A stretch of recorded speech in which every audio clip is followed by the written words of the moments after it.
അധികാരമൊഴിയുന്ന US. President Joe ബൈഡന്റെ ഒരേയൊരു തീരുമാനം റഷ്യ-യുക്രൈൻ യുദ്ധത്തിന്റെ ഗതി തന്നെ മാറ്റി. യുദ്ധവിരാമം ഉടനെ ഉണ്ടാകുമെന്ന കണക്കുകൂട്ടൽ ബൈഡൻ ഇടപെട്ടതോടെ യൂറോപ്പിനെ ആകെ ആണവഭീതിയിലാക്കി. ജോ ബൈഡന്റെ നിർദ്ദേശത്തിനു പിന്നാലെ ദീർഘദൂര മിസൈൽ തൊടുത്ത യുക്രൈന് ഭൂഖണ്ഡാന്തര ബാലിസ്റ്റിക് മിസൈൽ ആക്രമണം നടത്തിയാണ് റഷ്യ മറുപടി നൽകിയത്. റഷ്യയ്ക്കൊപ്പം വിദേശ ശക്തികൾ കൂടി അണിനിരന്നതോടെ മൂന്നാം ലോക യുദ്ധത്തിന് തുടക്കമായെന്ന് വിദഗ്ധർ. റഷ്യക്കെതിരെയുള്ള ആക്രമണത്തിന് പ്രതികാരമായി ആണവായുധം പ്രയോഗിക്കുമെന്ന് പ്രസിഡന്റ് വ്ളാഡിമിർ പുടിൻ.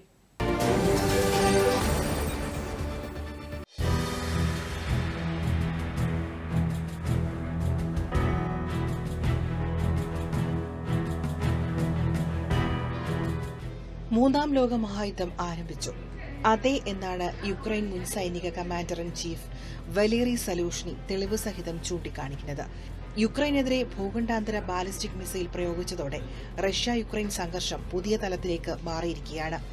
റഷ്യൻ സഖ്യകക്ഷികൾ കൂടി നേരിട്ട യുദ്ധത്തിന്റെ ഭാഗമായതിനാൽ ഇനിയുള്ള നാളുകൾ പ്രവചനാതീതമാണെന്നാണ് വലേറി സലൂഷ്നിയുടെ വിലയിരുത്തൽ. ഉത്തര കൊറിയയിൽ നിന്നുള്ള സൈനികർ റഷ്യയ്ക്കായി പോർമുഖത്ത് നിലയുറപ്പിച്ചിരിക്കുന്നു. ഇറാൻ നൽകിയ ഷഹേദ് ഡ്രോണുകൾ ഉപയോഗിച്ച് റഷ്യ നൂറുകണക്കിന് ആളുകളെ കൊന്നുകൊണ്ടിരിക്കുന്നു. ചൈനയുടെ ആയുധങ്ങൾ മാത്രമല്ല, ധാർമ്മിക പിന്തുണയും റഷ്യയ്ക്കുണ്ടെന്ന് യുക്രൈന്റെ ബ്രിട്ടനിലെ നയതന്ത്ര പ്രതിനിധി കൂടിയായ വലേറി സലൂഷ്നി പറയുന്നു.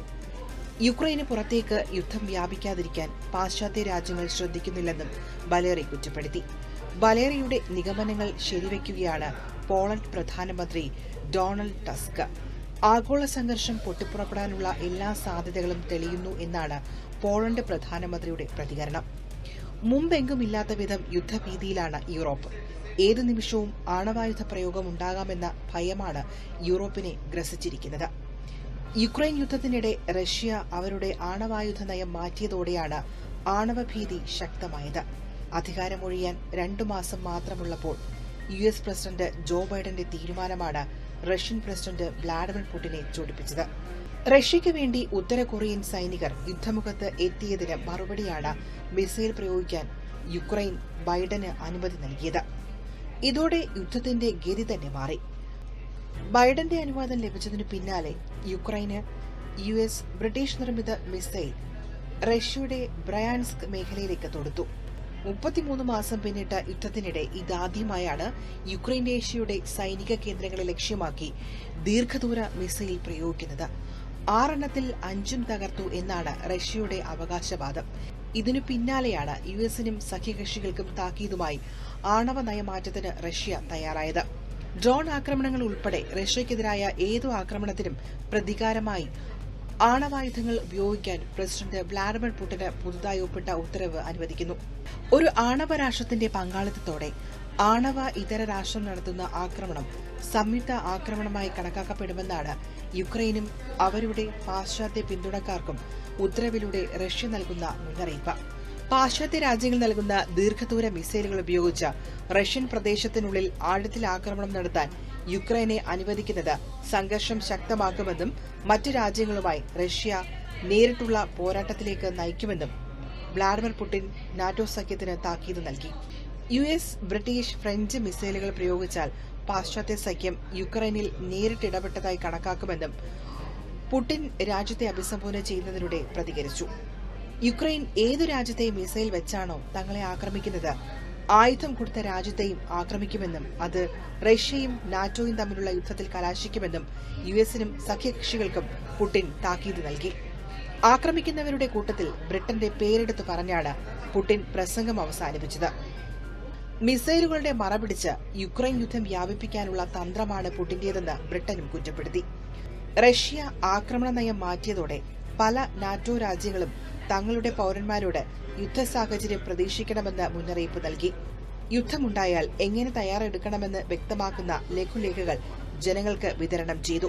സ്വീഡൻ, ഫിൻലാൻഡ്, ഡെൻമാർക്ക് തുടങ്ങിയ രാജ്യങ്ങൾ അവരുടെ എല്ലാ പൌരന്മാർക്കും മുൻകരുതൽ നിർദ്ദേശം എത്തിച്ചുവെന്നാണ് UK മിറർ റിപ്പോർട്ട് ചെയ്തത്. ഇതിനു മുൻപ് 4 പ്രാവശ്യമേ സ്വീഡൻ ഇത്തരത്തിൽ പൌരന്മാർക്ക് മുന്നറിയിപ്പ് നൽകിയിട്ടുള്ളൂ. അടിയന്തര സാഹചര്യത്തിൽ സ്വീകരിക്കേണ്ട മുൻകരുതലുകളെക്കുറിച്ചുള്ള ലഘുലേഖകൾ നോർവേയും എല്ലാ കുടുംബങ്ങളിലും എത്തിച്ചു. ആണവ ആക്രമണം ഉൾപ്പെടെയുള്ള യുദ്ധസാഹചര്യം നേരിടുന്നതിനാവശ്യമായ കരുതലുകളടങ്ങിയ ലഘുലേഖകളാണ് യൂറോപ്യൻ രാജ്യങ്ങൾ വിതരണം ചെയ്തത്. ഉണങ്ങിയ ഭക്ഷ്യവസ്തുക്കൾ, വെള്ളം, മരുന്നുകൾ എന്നിവ സംഭരിക്കാനും നിർദ്ദേശം നൽകിയിട്ടുണ്ട്. യുക്രൈൻ തലസ്ഥാനമായ കീവിൽ റഷ്യ കനത്ത വ്യോമാക്രമണം നടത്തുമെന്ന രഹസ്യവിവരത്തെ തുടർന്ന് US എംബസി ഉൾപ്പെടെ പല രാജ്യങ്ങളുടെയും നയതന്ത്ര കാര്യാലയം താൽക്കാലികമായി അടച്ചു. പാർലമെന്റ് സമ്മേളനം യുക്രൈൻ നിർത്തിവച്ചതായും വിദേശ മാധ്യമങ്ങൾ റിപ്പോർട്ട് ചെയ്തു. യുക്രൈന്റെ അയൽരാജ്യമായ പോളണ്ട് വ്യോമ പ്രതിരോധം ശക്തമാക്കി. US നിർമ്മിത മിസൈൽ പ്രയോഗിച്ച യുക്രൈന് ഭൂഖണ്ഡാന്തര ബാലിസ്റ്റിക് മിസൈൽ അയച്ചാണ് റഷ്യ മറുപടി നൽകിയത്. വ്യാഴാഴ്ച പുലർച്ചെ തെക്കുകിഴക്കൻ യുക്രൈനിലെ നീപ്രോയ്ക്ക് നേരെയായിരുന്നു റഷ്യയുടെ മിസൈൽ ആക്രമണം. നിരവധി വീടുകളും വ്യവസായ കേന്ദ്രങ്ങളും തകർന്നു. റഷ്യയിലെ ആസ്ട്രഖാൻ മേഖലയിൽ നിന്നും തൊടുത്ത മിസൈൽ 700 കിലോമീറ്റർ പിന്നിട്ടാണ് നിപ്രോയിലെത്തിയത്.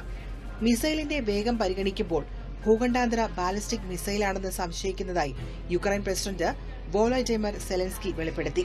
അത് ശരിയാണെന്ന് യുക്രൈൻ വ്യോമസേനയും സ്ഥിരീകരിച്ചു.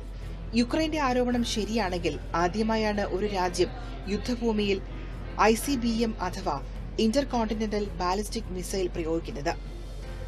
റഷ്യ നിപ്രോയിൽ പ്രയോഗിച്ചത് ഭൂഖണ്ഡാന്തര ബാലിസ്റ്റിക് മിസൈൽ തന്നെ എന്നാണ് ചില പാശ്ചാത്യ ഉദ്യോഗസ്ഥരുടെയും വെളിപ്പെടുത്തൽ.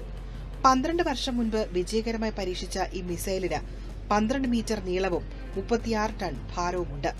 800 കിലോഗ്രാം ആണവായുധം വഹിക്കാൻ ശേഷിയുണ്ടെന്നും യുദ്ധവിദഗ്ധർ പറയുന്നു. ആണവ പോർമുനകൾ എത്തിക്കാൻ രൂപകൽപ്പന ചെയ്ത മിസൈലിൽ ഏതുതരം വാർഹെഡാണ് ഉണ്ടായിരുന്നതെന്ന് യുക്രൈൻ വ്യക്തമാക്കിയിട്ടില്ല. അതേസമയം യുക്രൈന്റെയും മറ്റും ആരോപണങ്ങളെ റഷ്യൻ പ്രസിഡന്റ് വ്ളാഡിമിർ പുടിൻ നിരാകരിച്ചു.